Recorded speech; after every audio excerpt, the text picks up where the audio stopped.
the network for the AV industry.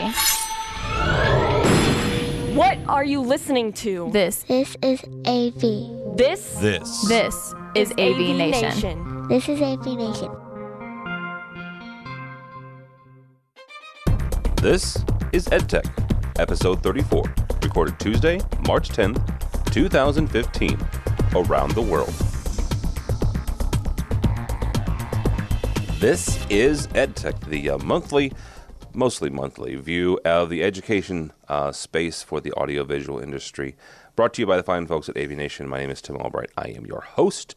Welcome. With us this month, as has been the case for the last, year or so, Ernie Bailey from UAMS in beautiful Little Rock, Arkansas. How are you, sir? I'm doing just great, Tim. Ready for another exciting session. Yeah. Well, I don't know how exciting it is, but, you know. Also with us, it can be. It can be, is Mike Tomei. And Mike Tomei typically has been a technology manager, but no longer. He is a consultant specializing in the audiovisual, education space with Tomei Consulting. Welcome, sir. Thank you. Yeah, a couple months ago, I left my job at Ithaca College and decided I'm going to start my own consulting business. So we're gonna talk about that a little bit more in depth. But how's that working? It's working really well. Yeah, tons of work so far. Lots of marketing, but I got first client and got over that hurdle, and I have some other ones that I'm working on proposals for. So it's going really well. Sweet, very cool. Yeah. We'll talk about that, and he's got a very cool website, and we'll get going. Our buddy, Mr. Greg Brown, who typically would be joining us. He's apparently under the weather, and I don't want to make fun because, well, yes, I do, because he's in California, for crying out loud. You know, the least he could do is suck it up and get out in the 80-degree weather. But whatever.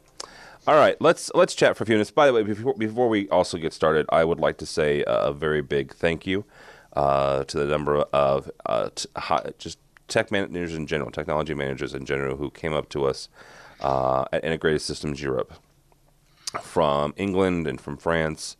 Had a couple from the Netherlands, from Germany, from actually, honestly, a good swath of Europe. Had a couple from the Middle East, from Jordan, as well as Israel and some other places in the Middle East, to say that they listen. So thank you for listening and welcome. I'm not sure if they listen live or not, or if they just download it. So had some really good conversations, and I've written about it a little bit. But they're tech managers, right? So they deal with the same stuff that you guys do, and have the same challenges. So it was a good conversation. So it's kind of neat, the fact that somebody more than my wife is listening, so that's always a good, I think. All right, from our buddies out in California, interesting piece from Extron. Not their first audio piece by any stretch of the imagination.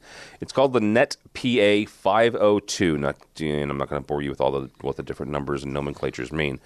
Here's the ditty, though. It's a Dante piece, right? And one of the guys that helps us out a lot with AVNation, his name's Josh Rago. He's a Dante expert. He's taught a lot over the years about Dante. Mike, when it comes to audio infrastructure, how big of a deal is getting, for education specifically, how big of a deal is getting Dante or CobraNet or AVB audio on the network and make it available in classrooms, in lecture halls, things of that nature? So probably not so much in the classrooms that I've used it or similar technology, but in administrative buildings or other buildings on campus where we have more of distributed sound systems, that sort of thing. That I could see this being really useful. When I was at Ithaca College, the health center wanted to put in distributed sound through multiple floors, and it was a really old building, horrible cable path, and would have been great to use something like this. Okay, so it's basically, for more, getting it out there to the I almost said principals. Good Lord, the president and or the chancellors and what have you. Ernie, from your standpoint, is this, does getting Dante or again, any sort of networking audio make sense for you guys? It's starting to. We're looking at updating our big high-profile space, the space used for the chancellor to make his State of the Campus address, or for major press conferences, or when the governor has something to mention about healthcare, he comes to our campus to do it. So we have one large lecture hall auditorium where we do that, and as we're updating it, we're finding that it's going to be we're going to end up using probably all the different audio platforms at some point or another, using CobraNet, using AVB, using Dante to move audio signals from area to area, as opposed to running, multiple lines or big snakes or anything like that, as well as making processing connections a little bit easier, just tying things together. So it's new to us, but I see it as growing, and probably as we upgrade additional lecture halls, auditoriums, special event spaces, we will look at products like this. I'm always curious about when I start talking to folks about networking audio. How did you guys settle on Dante? Or maybe I shouldn't be that presumptuous. Have you settled on Dante, or is it just the fact that you're using Dante currently, and it might be one of those cases where eventually you might go to CobraNet or AVB? Well, actually, we've got some AVB and CobraNets. This will be our first foray into Dante, but just some of the devices that we're using have Dante built in, and adding a Dante card to a couple of other devices allows us to bring all the signals in a lot simpler, makes things, like I said, makes hookup a lot easier, cleaner signal paths. So, like I said, we haven't settled on it, and as I said, in the auditorium we're looking at doing right now, we're going to, our audio network will be a combination of all three of those platforms. Okay. Mike, go ahead, Mike. Oh, I was going to say, I think event spaces on campuses will really benefit from it. Campuses are always looking for overflow to other rooms for events, and being able to put that into the event spaces will really be useful. Classrooms, maybe not as much, unless they're using those for events also. Right. Yep. Well, and there's also that there's, and this is my perception, I guess, of Dante or other networking audio devices. There's also a place, isn't there, Mike, for mass notification or emergency notification, because you can have one origination point, right, and then send that out all over Dante or over some other networking protocol. Yeah, exactly, and not having to pull additional cable between buildings or between rooms, and having that flexibility as long as you're on your network and have everything configured correctly, that you can go that route. All right, so the question I was going to ask you then is there benefits, I guess? Is there a benefit to settling on or putting all your eggs in one networking basket when it comes to networking audio? That's for you, Mike. Yeah, I guess depends on the manufacturers that you're relying a lot on. If they're adopting it, seems like Dante is pretty widely accepted with some big manufacturers these days. So that seems like a safe bet. Going with some newer technology, right? You're gonna put all your eggs in one basket, and if it doesn't get adopted by others, you're stuck with that piece of gear that you have in that rack. So I wouldn't know what sort of technology you're talking about. Anyway. I have a stack of mini discs right over here, by the way, in case you're wondering. Oh yeah, I had a mini disc player. Yeah. Those were awesome. Yeah. Oh yeah, I loved it. Yeah. You could edit right there and name it. Yeah. Sorry. All right. This is from the land of Gizmodo. If you don't know what Gizmodo is, it's a pretty cool little technology blog. The Panasonic 4K Blu-ray player could make discs matter again. Now this came by way, honestly, from CES, but it is a 4K Blu-ray player. Let me say that part again. Is a 4K Blu-ray player. Okay. I don't know that it would make discs viable again. That's what you two smart people are for. So Ernie, you just did a good decent size upgrade, right? With between 3 lecture halls. Right. Those projectors, and you can correct me if I'm wrong, those are not 4K compatible, are they? The barcodes. No, they're not. Not okay. yet. So your next step, or maybe 2 years down the road, may be to upgrade to something that's capable of reproducing 4K. From where you stand and where your team stands, is physical media still not an issue, but are you still needing to make concessions for having physical media? And if so, does having something that plays a physical media for 4K make sense? Well, as you mentioned, those 3 lecture halls that we just upgraded, there really is no provision for physical media like that. I mean, we have HDMI ports we can connect things in, so if someone brought something, we could bring a device in, but we did not actually build in any type of disc player or anything like that.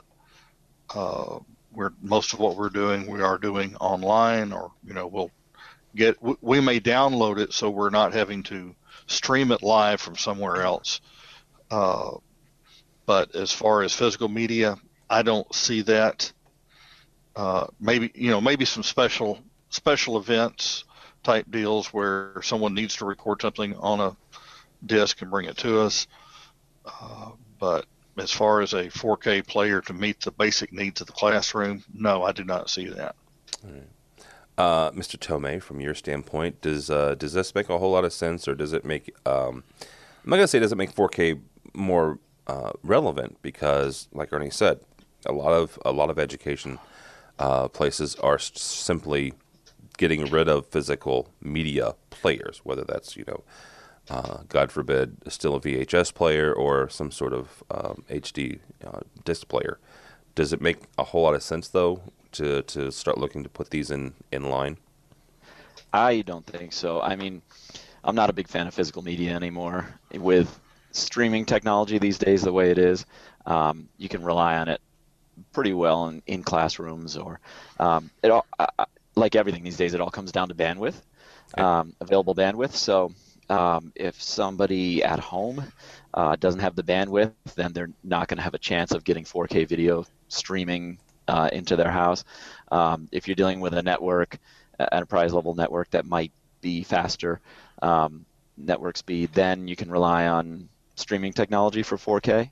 And I think it's going to be, I don't know, we put a lot of Blu-ray players in classrooms and didn't get a lot of use.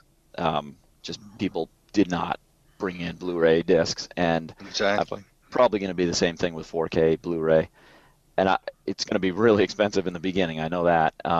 And the article talked about how for 4K Blu-ray, it's not a firmware or software update for your Blu-ray player. It's a new piece of hardware with a faster processor that can handle it. So for people to justify buying a new piece of hardware, I don't think it's going to happen. People are probably going to wait on faster network bandwidth and rely on streaming devices. Okay, so I'm going to pick on you too, because Ernie's agreeing with you in the background, and you're saying that they're not being used. Here's a loaded question, and we're going to start with Ernie, because I know the answer to it. Ernie, how are you? How can you sit there and tell me in your nice office that the Blu-ray players that I'm putting in that your nice faculty aren't using them? We use monitoring software. There we go. To see what's being used, to track the usage of the different devices. And if I get 0 hits on my media players.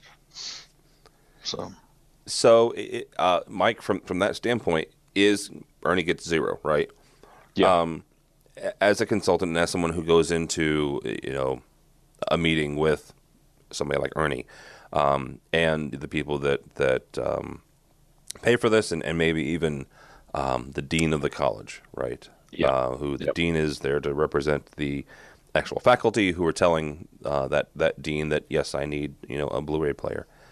Ernie gets 0 hits. That's an easy one, right? Yeah. You guys don't use it. Here's the software. Whether it's AMXs or Extrons or whoever else you're using. I'm a big fan of monitoring software. That's why I asked Ernie the question. Right. But does 1 hit make sense? Does 2 hits? Where is that line? 0 is easy, right? Zero's kind of simple. You don't use it. Yeah. But if you use it once a semester, twice a semester, where is that line for you? Yeah. So usually it's the squeaky wheel gets the oil, right? So it's that one instructor that really makes a stink, and it's usually the one that wants the VHS player. They just will not release those VHS tapes, and they've got to have it. Yeah. And if they're teaching in a room, then all rooms need to have it in case they happen to go into a room and need it. So that's the scenario that I've dealt with many times. And with the monitoring software, it's great. You can show them the numbers, but that won't help that one instructor that wants it.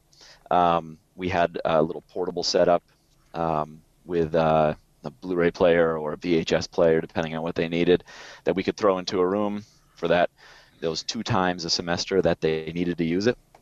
And that made them happy, and then made others happy because we weren't wasting money putting one in every single classroom just to collect dust.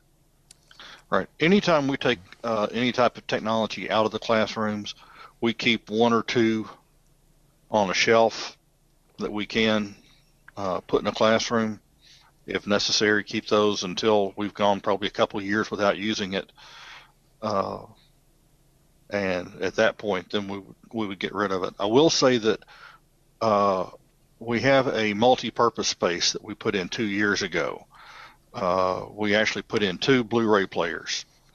One is actually a little mobile cart that can be rolled around the room and could actually be rolled elsewhere. We're adding a Dante card to it so it can be used in this new large lecture hall. Back up a little bit. But the Blu-ray player in that system still has the Blu-ray movie that the AV integrator used to test it. They left the movie in the machine, and it's still in there. Yeah. And once a quarter or so, we test that room, we play that video and watch the same little scene every time. Make sure we get good audio and video in case somebody wants to use it. But we have yet to take that disc out of the machine. The integrator hasn't asked for it back. So there you go.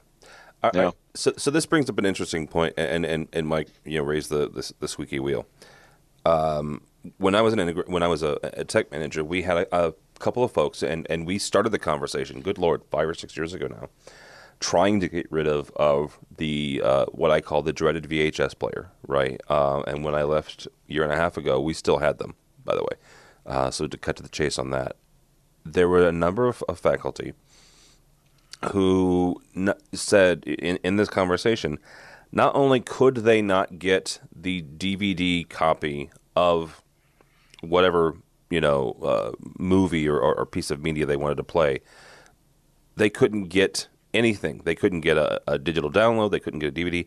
They stopped making this particular film. They stopped making this particular VHS of this lecture. So the only way, quote unquote, the only way they could get this information and was to play it off of a tape. To which I started researching the legal ramifications of an education institution taking that and making a digital copy, right? That was an interesting process. Let me just say that every lawyer has their own interpretation of the law. Every state and every education institution is going to have a different interpretation. We came up with an interpretation that said we could make a backup. So our legal team was comfortable with us as the AV and the media guys we made a digital backup, but still they played it off of VHS. And the digital backup was there in case, God forbid, the tapes finally snapped, Mm-hmm. Yeah. Have you guys, obviously, you guys have been, doing tech managers for a long time. Ernie, have you walked down this path yet, or did you just say, you know what, carte blanche, sorry, there's no more VHSs? We have, and we've actually helped write letters to copyright holders asking for permission to do it, with the understanding we would not destroy or get rid of the original media. The VHS tape would sit on the shelf, and we would not distribute or release the digital recording. Most of the copyright holders, if it was not available in a different format, were okay with that. Some weren't, and what some of our faculty ended up doing was looking for other sources of the same information. Maybe not the same actual recording, but something that would give them what they needed to teach the students, or maybe they would determine that it wasn't relevant to be taught anymore. So, those were the paths we took. We did honor the copyright holders' instructions. Yeah. We worked through our legal office, but that's pretty much the way you have to do it. Mike, you've had two. I'm not gonna, I would say two. High profile. Ernie's is high profile as well. I just worked for community college, but you worked for Harvard, for crying out loud, right? Yeah. So either Harvard's or Ethica's, or maybe some of your clients. How have you handled it in the past? Yeah. So the idea that you brought up of a backup copy was pretty legit when we were just dumping it onto a DVD, and that one instructor used that one DVD for their class. But I think it gets a little hairy when it starts going up on a course website for streaming purposes, even when it's password protected, for those students only. Once it gets up on some sort of streaming media, then it gets a little crazier. Going back to Harvard, I remember Alan Dershowitz was a professor at Harvard Law School, and he was one of OJ's lawyers. And once a year, I had to wheel a VHS player into the room for him when he would show his Today Show interview during the OJ trial. He wanted to show his interview to his students. So I had to wheel the VHS player in there, and I kept telling him every year, we can put this on a DVD for you. It's your interview. You're the person on it. I think you have the right to put it on a DVD and show it to your students. But he didn't want to do it, just did not want to give up that VHS player. So he was one of our squeaky wheels, I guess you can say. But it wasn't like we were putting it up on his course website. We weren't going to be streaming it.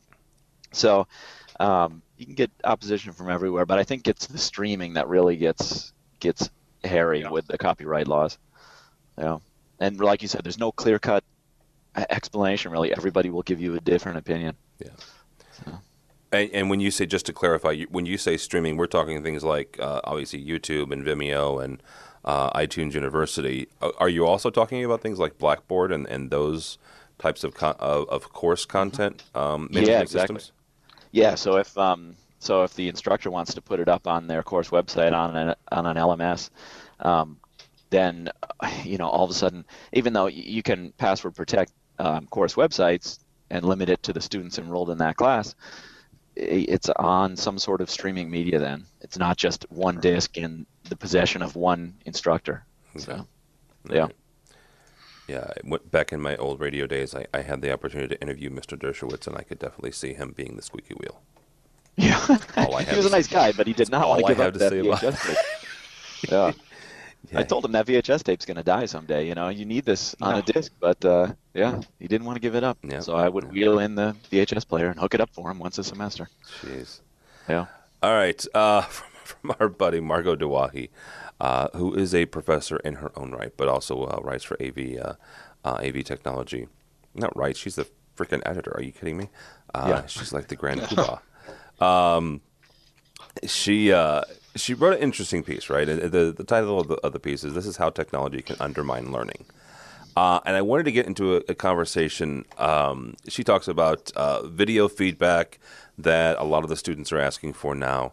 And that depends on, how you do it, whether it's an iPad or a mobile recording device. I don't care what it is. Right. Something like this. I mean, we use Google Hangouts on a weekly basis, and you could, in theory, start your own blank Hangout, right, and hit record or start broadcast, and it records straight to YouTube, and hey, Jimmy, you really stunk at this, and Ernie, you did well, and Mike, well, you do better next time, type thing. But also, when it comes to not just the technology, but also how this is affecting things like what they're calling the flipped classroom. If you're not familiar with what flipped classroom is, we'll put a link on to a couple of people who've written a little bit more extensively about it. But this is the idea that students go home and watch or consume a lecture at home, and then when they get to the class the next day, they're actually doing the homework. So that's the whole idea of flipping it, right? So the lecture is done at home, and the homework is done in the class. Either of you feel free to correct me if I'm getting this screwed up. Because Ernie, we'll start with you on this because you've actually UAMS has put a number of these in. So how is this technology not only affecting the interaction with the students and the teachers, but kind of how is it being accepted by the students? Well, as far as using the flipped classroom, the students that I've seen and talked to are very excited about it. The faculty are excited about the way it works. Where, like you said, they listen to the lecture beforehand.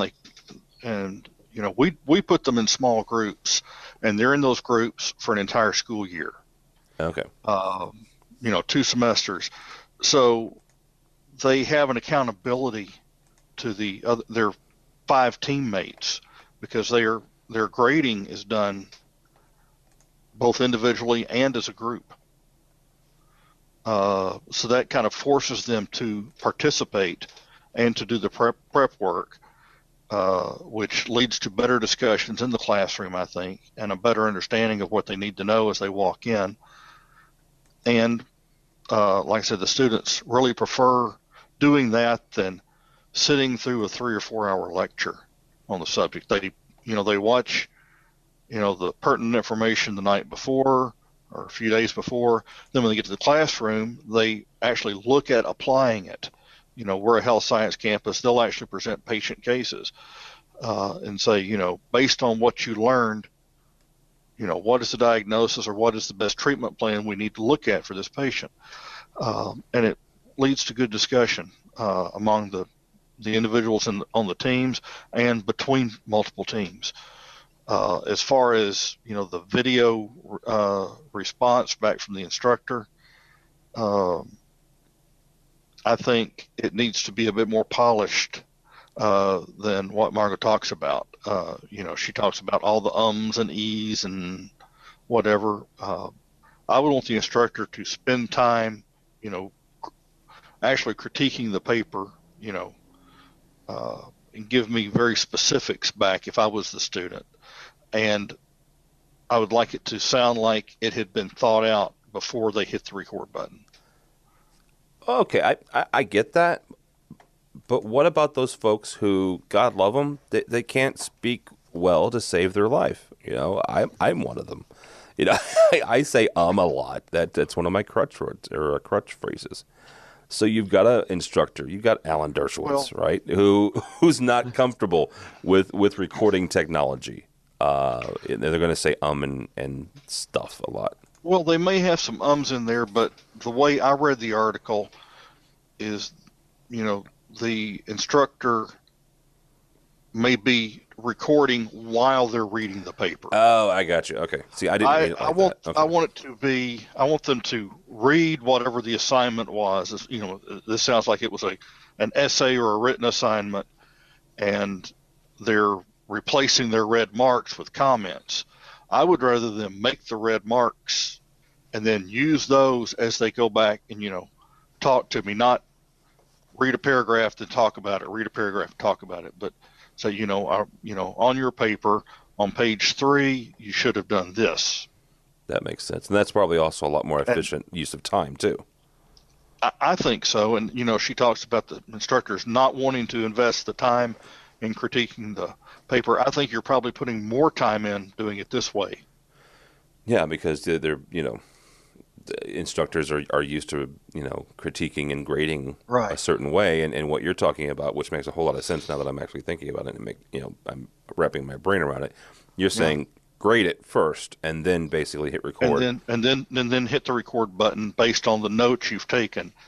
It's not going to take you that much longer. It'll be, and your students will appreciate it, and you should see improvement in the student performance over the semester of the school year. Yeah. If you're doing it that way. Okay. Yeah, that makes a whole lot of sense. Mike, from your standpoint, how do you think the flipped classroom is being accepted by the students? Yeah, so it's such a popular concept these days. I feel like every other week there's an article coming out contradicting the one from 2 weeks ago, saying, oh, it's very effective. The other one says it's not effective at all. And I think it depends so much on the instructors if they're changing their curriculum to teach that way. I've seen some situations with these more like active learning spaces or collaborative learning spaces where instructors go in there and lecture in those rooms. And, they're not using the technology the way it was intended. They're not going to change their curriculum. They've been teaching that same course for 10, 15 years, and that's the way it's going to be. And then you get nothing out of it. You have a really awkward room for a lecture where students are facing every which direction, and they're just not using the technology properly. So I feel like this instructor is going down a good road, though. I like the idea of it. I feel like the students are going to get more from those videos than they would if the instructor was to handwrite their comments on that paper. They're probably not going to write as in-depth as they would if they were to sit there for 5 minutes and just speak into a camera. So I kind of like the idea of it, and I think students would really take to videos rather than reading. I mean, that's just the way it is, and I feel like they would really take to it. Margot is a writer for her profession, so she doesn't want to see the writing end of things die. But she's also a former professor. Well, she's not former. She's also a professor in her own right, too. Yep. So she has that going for her, and she has that perspective. Yep. So I could see her doing both. Yeah. But I think instructors that really change their curriculum to suit these active learning styles or flipped classrooms, I think it really benefits the students when they do it. It just takes a lot of time. You might have to have a couple semesters of trial and error teaching your classes with new methods, and some instructors just don't want to do that and make the students suffer through their learning curve too. So yeah, we were actually kind of forced into part of it through accreditation hearings and changing the way we were teaching. Which led us to develop our first active learning center, and we actually have a team that works within the active learning center during classes. And if we've got someone comes in there and starts lecturing, their next time is going to be back in the old lecture hall, and they're not going to get the nice space. So it's they kind of have two directions forcing them into changing their teaching style. And the teachers, I think, are, now they're getting immediate feedback from the students on, did they learn? They know the students are preparing before they come to class, because like I said, they have an accountability to each other, which most students take a lot more seriously than they do the accountability back to the instructor. So, and like I said, they're accountable for 9 to 10 months to their small group, and all 6 must participate to get a good grade, and they learn that, and they all 6 must prepare before they come in, or the whole group's going to suffer. Yeah. Out of curiosity, how do you manage that, and I guess determine if a instructor comes in and lectures in that space? Do you get feedback from students, or do you have somebody just feedback kind of from students, and we generally have people observing. Okay. Just and we have people in there to assist with the active learning side of it in most of the classes. That that's their specialty, and they're in there. It looks like they're just running mics around to different tables to get questions, but they're actually helping coordinate all the functions of the active learning space, and they will report back to the scheduling people. Say, this doctor doesn't need to be lecturing, or doesn't need to be in the active learning center. He needs to be in a lecture hall for this semester anyway, and that will take place. Yeah, campuses need a strong academic technology support group or Center for Faculty Excellence or whatever they're calling it. Well, we're using both. We use them separately. So. Yep. Yeah, if you don't have that kind of staff, then no one's going to work with the instructors, and those rooms are just not going to be used the way they should be. And they're expensive. I mean, you can spend a lot of money in these rooms on technology, and then 90% of it's not being used. They're just using a projector and a screen up in the front. Yeah. Yeah, that's always a nice thing when you walk in and you've spent however many tens of thousands of dollars on that. So. Yeah, you have a laptop input at every seat and a flat panel at every table, and none of them are being used. Right. It's just a projector. Yeah. Or it could be worse, an overhead projector. So. Oh yeah. Yes. Yeah. All right, guys. As we kind of wrap up here, and for some reason I have gotten really horrible at screen sharing, so I'm still going to try because I'm stubborn that way. Does it say it? It is. There it is. Mike Tomei Consulting. TomeiAV.com. TOMEI.AV.com. Real quickly, Mike, and not to put you on the spot, but I'm going to put you on the spot. What transpired? How did you go from being one day a technology manager, the next day you're like, hey, let's do this thing? Yeah. So I've always had the entrepreneurial spirit. Wanted to run my own company, do my own thing, and I got great experience from my previous jobs, and decided, you know what, time to give it a try.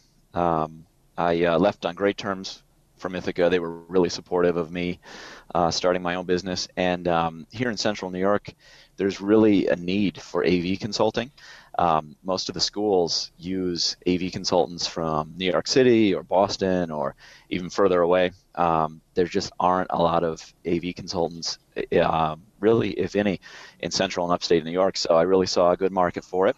And I also, so I have two separate types of services I provide. I provide what you would consider to be typical AV consultant services, which is system design and project management for installations.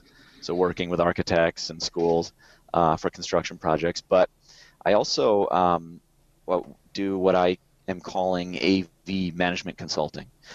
So working with higher ed or K through 12 AV support departments that really want to work on their strategy, structure, management, operations, and maybe put together a strategic plan or some design and technical standards for their campuses. I feel like a lot of times these days AV departments kind of get, stuffed into the corner of an IT department, and IT departments are focusing on some pretty big issues, not necessarily focusing on AV, and then all of a sudden the AV support department is behind the times, haven't kept up with technology, don't have a life cycle replacement program in place, and they're just totally behind the eight ball. So my goal is to work with those types of departments and really get them up to speed and help them with their strategy and operations. I think there's a little niche there, and it's already paying off. I just spoke to somebody yesterday from a community college that wants to write a strategic plan that is focused strictly on AV. It's not a IT strategic plan for the whole campus. It's just for their AV support. So I feel like there are schools that are looking for that sort of thing, and that's when I'll swoop right in. So. All right. And are you focusing, typically or mostly on the New York area there? Well, in the beginning here, upstate New York, central New York was my target area that I was really marketing to as far as architects and all the schools. New York State has a great state school system, SUNY. So there are a lot of state schools. So that was just my initial marketing, but really, targeting the Northeast or anywhere in the United States. Especially with the AV management consulting, that isn't something where I have to be on site as much as maybe system design and project management. So that can be really done more remotely. So I'm pretty open to any schools. Yeah. Very cool. Yeah. All right. All right. Very cool. Real quickly, and I didn't put this on your guys' list, and I apologize. I meant to, and there's not really a whole lot to say about it. But our buddy Greg Brown, who is suffering in southern California today. I'm sure it's 80 degrees or whatever, and he has the sniffles. He spearheaded a project for Infocom called, and they wrote a nice white paper called the AV IT Infrastructure Guidelines for Higher Education. That is a mouthful. They went on to document the professional experience. They went on to document stuff like teaching space and technology, infrastructure design, process, all sorts of stuff. But yeah, Greg Brown was the head of that. He was actually the chair of that task force. So if you go to infocom.org and just type in AV/IT infrastructure, that will take you to the document, and you can download it there if you are a member of Infocom. So, all right, guys, that's going to do it. Mr. Ernie Bailey from UAMS in Little Rock, thank you, sir. I'm glad to be here. Where can people find you? I knew that was coming. You can generally find me on LinkedIn. It's a good place. Okay. Very good. And also Mike Tomei, obviously, from Tomei AV Consulting. Thank you, sir. Yeah, thank you. And where can people find you? Yep. So you mentioned it already, but my website's address is tomeiav.com. And you can find me there or find me on LinkedIn. You need a Twitter. What's your Twitter? I don't have Twitter at the moment. You need a Twitter, dude. Come on. I know. Exactly. You've got the marketing. Ernie doesn't need a Twitter. Ernie, technology managers don't need Twitters. You need a Twitter. Yeah. Yeah, it's true. I do. Right. It's on my list, my huge to-do list. Yeah. Get a Twitter by Infocom so you can be a part of the tweet up. So. Oh yes, absolutely. Yeah. Not that you can't come. I tweeted Infocom, but that's not that you can't come to the tweet up if you don't have a Twitter, but it's kind of the whole idea. Yeah, I do have a personal Twitter, Mike Tomei, and I used it. I think when I went to Infocom, when I went to NAB, whenever I'm at a conference, I feel like I should tweet. Yeah, and then So. All right. Don't follow me, or you can find me on LinkedIn. I guess is the best thing for the Innovad stuff. But go by the website if you would, please. A whole lot of people put a whole lot of work into this thing. Least of all me, but there's a lot of stuff going on. Our buddy Josh Schrago from SoundReason.org is actually heading to NAB, speaking of conferences, and he's going to try to get 5 minutes with Chairman Wheeler about net neutrality and its impact on the AV community. So that's coming up next month. There is a brand new Live, a brand new Pico projector show, all sorts of new things. Obviously, this show, a new State of Control coming down the pipeline, and our weekly wrap-up of AV news and information called AV Week. So, AVNation.tv, AVNation.tv. Thanks so much for listening. Thanks so much for watching. This has been EdTech.